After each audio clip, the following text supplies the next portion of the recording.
This video is proudly sponsored by New Type. Tools, accessories, model kits, these guys have it. Hop over to newtypeshq.com and use promo code Otaku for 10% off on your next purchase. Hey, what's going on, dudes and dudettes, and welcome back to the final episode of this fantastic build from Bandai Japan. So why don't we kick things off with the 1/60th scale Gundam Astray Red Frame Ka from the popular anime series Gundam Seed. And without further ado, let's get to it.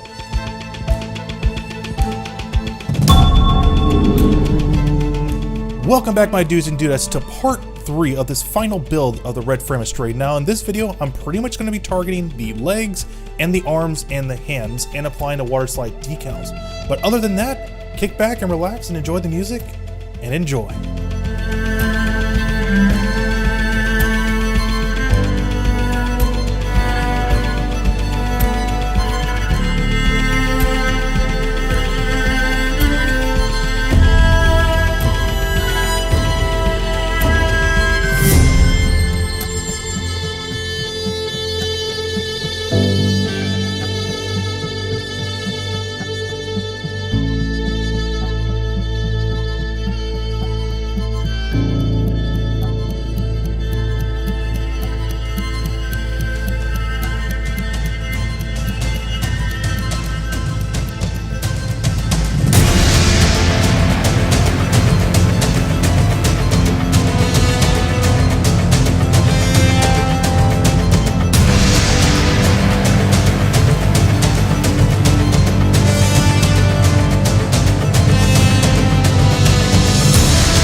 fast my heart would beat if you were close to me. I wanna show you, wanna let you loose inside my brain to see if you'd run or stay.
Alright, my dudes and dudettes, as this video is wrapping up, I want to share with you guys my thoughts and impressions about this model kit. And they're very small and subtle, so let's jump into it, shall we?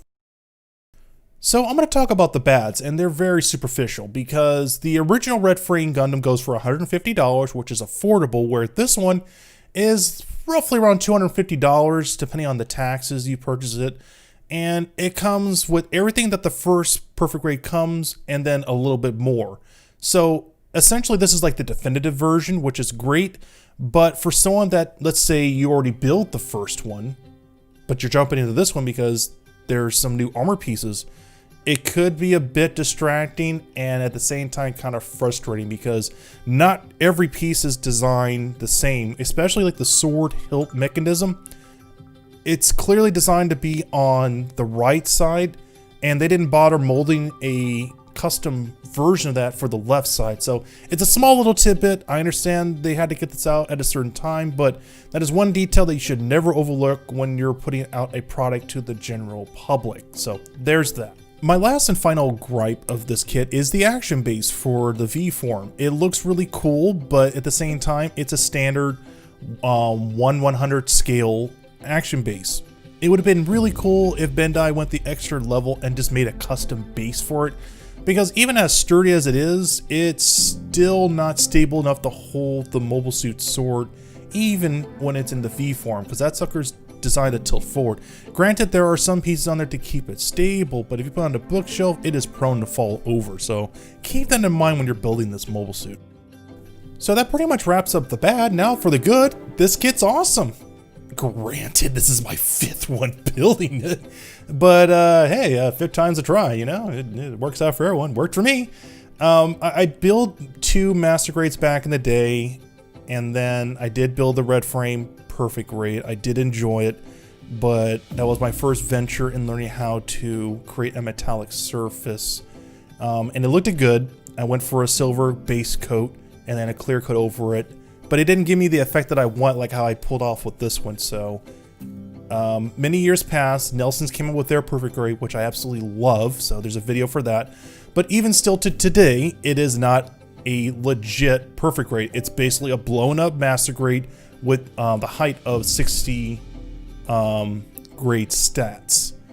And that could be a problem and confusing for a lot of people, but I would say that the Nelson design is really cool. It's very streamlined, it's very modern looking, and I would consider telling anyone to consider checking it out if you can. Find it on eBay, it's great. But for an actual authentic Perfect Grade, this one takes the cake, because this guy got those awesome broad shoulder pads and those really monstrous thick calves. Oh, it looks so cool. And there was a time I didn't like it, but now as I've gotten older over time, it's like, it's usually the simpler things you end up really enjoying in your life. And I gotta give Bandai credit, they did good. They did an absolutely good job with this kit, and I'm glad that they did revisit it. But once again, I would love for Bandai to get out of their comfort zone and try something a little bit more adventurous when it comes to their next Perfect Grade. And that's all I can really say about this, man. If I would recommend anyone to pick this up, if you got the cash, I would say pick up this one. But if you don't want to deal with the sword and you just want to just enjoy a nice relaxing build, pick up the old school one. No one's going to treat you wrong. No one's going to tell you that you're a half-baked builder. You build what's affordable for you and enjoy it. And with that being said, thank you dudes and dudettes for watching this video. And if you guys like this video and you want to see more, as always, hit that like button, hit that bell, and subscribe. And I will see you dudes and dudettes on the next video. Later.